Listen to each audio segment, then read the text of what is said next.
আসসালামু আলাইকুম দর্শক, দেখেন আমরা তেলের মধ্যে টমেটো দিতেছি।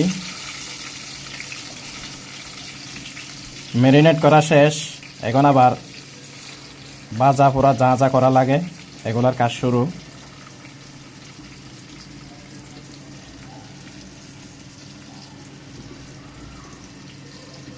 এটার মাস্টার হচ্ছে ইরফান, ওনার পুরানো অভিজ্ঞতা আছে।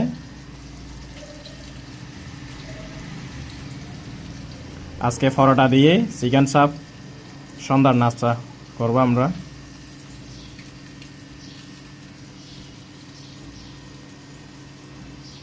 সাকিব ভাই, আপনি কি পেঁয়াজ এভাবে কোনোদিন কাটছেন? আমি তো এভাবে পেঁয়াজ কাটতে কখনো দেখি নাই। এটা কিভাবে কাটছে? গোল গোল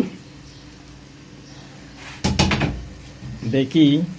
ইরফানে কত যে মজা করে রাঁধতে পারে চিকেন চাপ। এটা কি রেস্টুরেন্ট কেন কি ফিল হার মানিয়ে দেয় আল্লাহ জানে।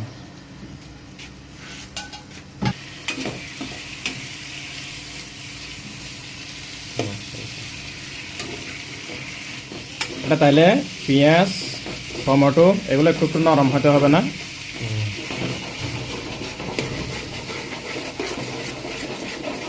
দেখেন আমাদের রান্নার কাজ শুরু।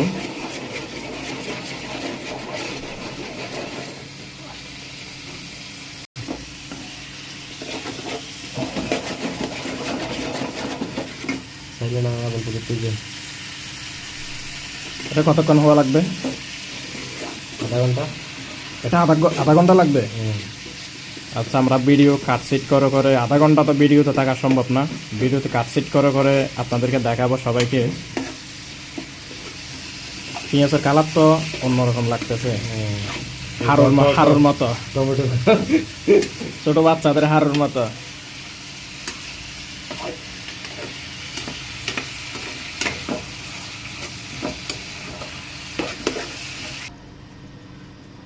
শুরু। দর্শক দেখেন আমাদের পেঁয়াজ এবং টমেটো যতটুকু করা লাগে এতটুকু হয়ে গেছে। এখন আমরা চিকেনগুলো দিয়ে দিচ্ছি।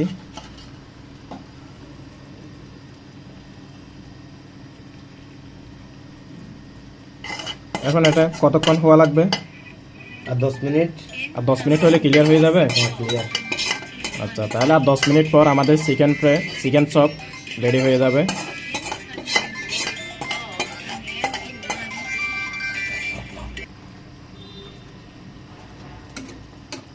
দর্শক দেখেন এখানে অনেকগুলো পানি দেখা যাচ্ছে, এগুলা সবগুলা আটা আটা হয়ে যাবে।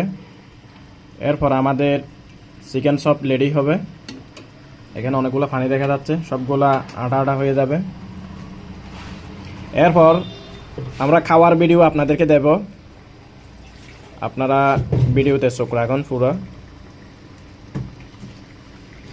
এটা এখন আমরা 10 মিনিট পর আবার ফিরে আসবো।